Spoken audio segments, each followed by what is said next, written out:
નમસ્કાર, TV9 માં આપનું સ્વાગત છે। હું છું આપની સાથે હિરલ મહેતા। જૂનાગઢની વાત કરવી છે। વિસાવદરમાં જામરોથી ત્રિપાંખીઓ જંગ જામ્યો છે। ભાજપે બેઠક જીતવા માટે લગાડ્યું છે એડી ચોટીનું જોર। સરકારના બે પ્રધાનોને જવાબદારી પણ સોંપવામાં આવી છે। જગદીશ પંચાલ તથા રાઘવજી પટેલને જવાબદારી સોંપવામાં આવી છે। હીરા સોલંકી તથા કુંવરજી બાવળિયાને પણ જવાબદારી સોંપવામાં આવી છે। વિસાવદરમાં ભાજપ પાટીદાર આગેવાનને ચૂંટણીના મેદાને ઉતારે તેવી શક્યતા છે। કોંગ્રેસ પણ પાટીદાર આગેવાન પર પસંદગીનો કળશ ઢોળી શકે છે અને આમ આદમી પાર્ટીએ પણ ગોપાલ ઇટાલિયાના નામની જાહેરાત અગાઉથી જ કરી દીધી છે। તો જૂનાગઢના વિસાવદરમાં ત્રિપાંખીઓ જંગ જામશે। ભાજપે બેઠક જીતવા માટે એડી ચોટીનું જોર લગાવ્યું છે। સરકારના બે પ્રધાનોને જવાબદારી પણ સોંપવામાં આવી છે। જગદીશ પંચાલ અને રાઘવજી પટેલને આની જવાબદારી સોંપાઈ છે। હીરા સોલંકી તથા કુંવરજી બાવળિયાને પણ જવાબદારી સોંપવામાં આવી છે। વિસાવદરમાં ભાજપ પાટીદાર આગેવાનને ચૂંટણીના મેદાને ઉતારે તેવી શક્યતાઓ છે।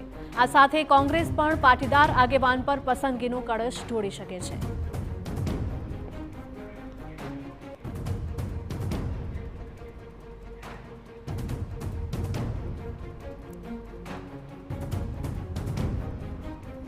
તો જૂનાગઢના વિસાવદરમાં ત્રિપાંખીઓ જંગ જામશે। પેટા ચૂંટણીને લઈને દરેક રાજકીય પાર્ટી છે તે એડી ચોટીનું જોર લગાવી રહી છે। તો સરકારના બે પ્રધાનોને જવાબદારી સોંપવામાં આવી છે। જગદીશ પંચાલ અને રાઘવજી પટેલને જવાબદારી સોંપવામાં આવી છે। હીરા સોલંકી તથા કુંવરજી બાવળિયાને પણ જવાબદારી સોંપવામાં આવી છે।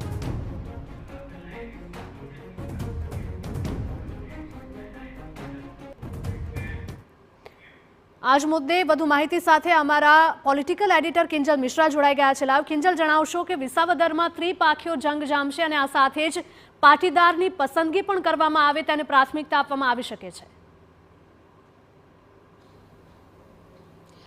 બિલકુલ હિના, વિસાવદર બેઠક એ ભાજપ માટે પ્રતિષ્ઠાનો વિષય એટલે છે કેમ કે ભાજપ આ બેઠક ઉપર ખૂબ જ ઓછી વખતે જ્યારથી આ બેઠક બની છે ત્યારથી સફળતા મેળવી શક્યું છે।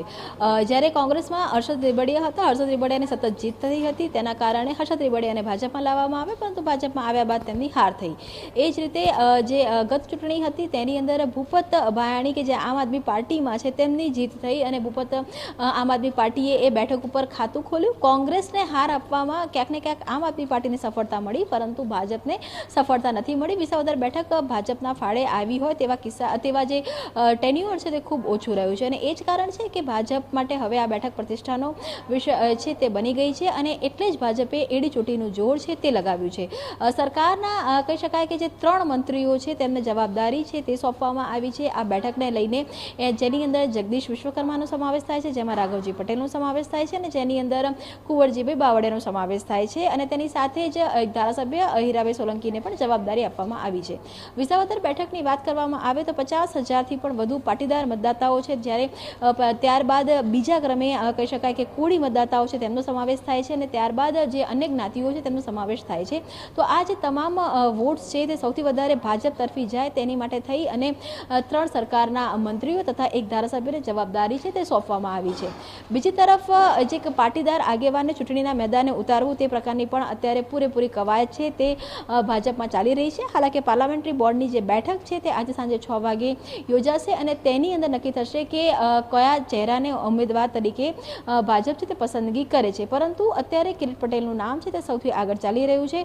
હર્ષદ રીબડિયા અને જે ભૂપત ભાયાણી કે જે બંને પોતાનો પક્ષ છોડીને ભાજપમાં આવ્યા હતા, પરંતુ જ્યારે ચૂંટણી હોય છે અને જ્યારે પણ ઉમેદવારની વાત થતી હોય છે ત્યારે ભાજપ હંમેશા વિનિંગ જે કેપેસિટી કેટલી છે તે જોતું હોય છે, તો એ પ્રમાણે કદાચ કિરીટ પટેલને પણ ટિકિટ આપી શકાય અથવા કોઈ પાટીદાર નેતાને ટિકિટ આપી શકાય। બીજો જે મુદ્દો છે કે વિસાવદર બેઠક ઉપર ત્રિપાંખીઓ જંગ જામશે, તેની અંદર લગભગ પાટીદાર જે આગેવાનો છે તેની વચ્ચે ત્રિપાંખીઓ જંગ જામી શકે તેવું લાગી રહ્યું છે, કેમ કે એક તરફ ભાજપ પાટીદાર આગેવાન માટેની વિચારણા કરી રહ્યું છે તો બીજી તરફ આમ આદમી પાર્ટી દ્વારા ગોપાલ ઇટાલિયાને ચૂંટણીના મેદાને ઉતારી દેવામાં આવ્યા છે। તો કોંગ્રેસ પણ ક્યાંક ને ક્યાંક એવા પાટીદાર ચહેરાની શોધમાં છે, કેમ કે કોંગ્રેસની એ જમીન છે વિસાવદર બેઠક ઉપર મહદઅંશે કોંગ્રેસે કબજો કર્યો છે, ત્યારે એવો એક પાટીદાર આગેવાનનો ચહેરો શોધી રહ્યા છે કે જેના કારણે તેમને એ બેઠક પાછી મળી શકે। પરંતુ હા, તમામ જે દામાદાર છે તે મહદઅંશે પાટીદાર મતદાતાઓ પર છે અને તેમને રીઝવવા માટે થઈ અને તેની સાથે જ બીજી જે કમ્યુનિટી છે તેને સાથે લઈ અને આગળ વધવા માટે થઈને ભાજપ અત્યારથી એડી ચોટીનું જોર લગાવી રહ્યું છે। અત્યારે ત્યાં એક આખો જે પાટીદાર આગેવાનોનો ત્રિપાખીયો જંગ છે તે પણ જોવા મળી શકે છે અને તેની સાથે જ જે આ બેઠક છે તેમાં આવતીકાલથી ભાજપ છે તે કેમ્પેઇન કરવાનું પણ શરૂ કરવાનું છે. બિલકુલ કિંજલ, માહિતી બદલ આપનો આભાર. તો જૂનાગઢના વિસાવદરમાં ત્રિપાંખીયો જંગ જામશે અને ભાજપે બેઠક જીતાડવા માટે એડે ચોટીનું જોર પણ લગાવ્યું છે. સરકારના 2 પ્રધાનોને આની જવાબદારી પણ સોંપાઈ છે. જગદીશ પંચાલ અને રાઘવજી પટેલને આની જવાબદારી સોંપાઈ. આ સાથે હીરા સોલંકી તથા કુંવરજી બાવળિયાને પણ જવાબદારી સોંપવામાં આવી છે.